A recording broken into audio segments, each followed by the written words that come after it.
Salut tout le monde, c'est JB et aujourd'hui on va parler de la levée double. La levée double est un incontournable de la magie et il existe de nombreuses manières de la réaliser. C'est une technique qui ne nécessite pas une gestion de l'attention du public. C'est-à-dire qu'il peut regarder les cartes, c'est une technique qu'on pourrait dire invisible. Eh, je t'ai vu, t'as pris 2 cartes là. Non. Alors voici les différentes techniques que j'ai pu apprendre et utiliser dans l'ordre chronologique. Alors les noms plus ou moins officiels seront disponibles sur mon site si vous voulez les retrouver. Alors voici une des premières techniques que j'ai apprises, c'est un peu celle que tout le monde fait au début. Comme ceci. Hop. Alors c'est pas forcément la meilleure mais c'est une des plus simples qu'on apprend au début. Ensuite on a celle-ci que j'ai appris en deuxième du coup suite aux vidéos sur Disturb Reality à l'époque. Je ne dirai rien. Alors le défaut que j'ai trouvé à celle-là, c'est que je la trouve très peu naturelle, donc j'ai vite cessé de l'utiliser. Donc ensuite, je suis parti sur une technique qui est un peu plus virevoltante, qui est celle-ci. Alors le reproche que je peux faire à ces 3 manières de faire une double est qu'on va les utiliser seulement pour faire une double et non pour retourner une carte normalement. Ensuite, on a celles-ci qui sont beaucoup plus utilisées et que j'utilise en fonction de l'environnement que j'ai et des personnes que j'ai et surtout de l'attention qu'ils ont ou non sur mon jeu de cartes. Donc on a celle-ci. Celle-ci.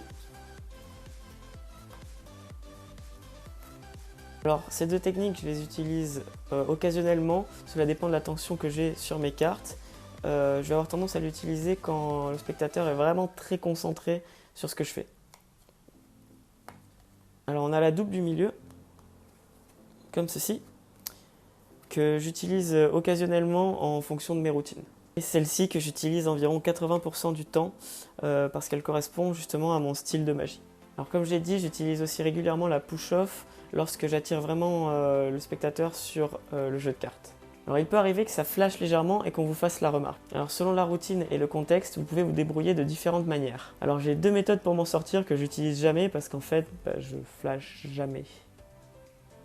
Alors une des méthodes que j'utilise souvent, c'est de rebondir sur ce que la personne a dit ou alors d'essayer de l'embrouiller. Donc ça va dépendre vraiment du contexte et des personnes avec qui je suis.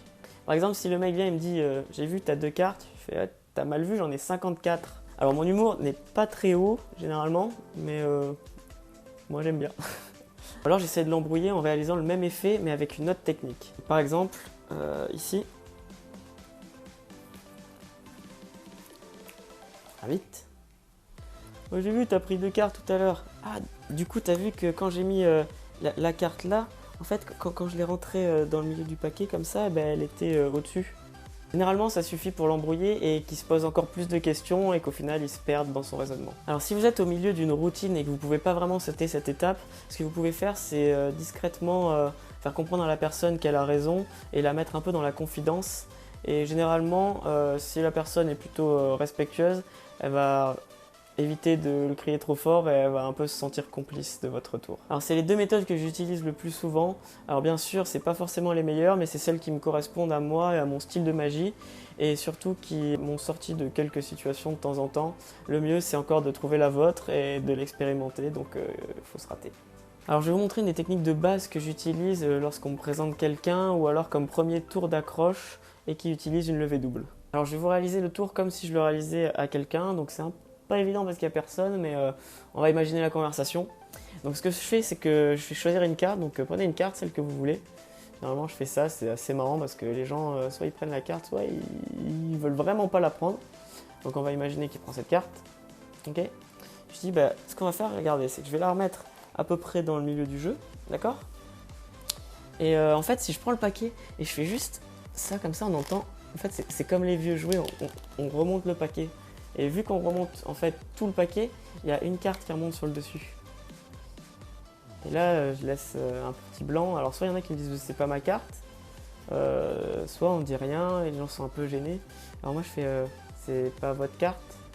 Et là généralement on me répond non, ou il y en a qui se foutent de ma gueule. J'aime bien quand on se fout de ma gueule, parce qu'après c'est encore plus drôle.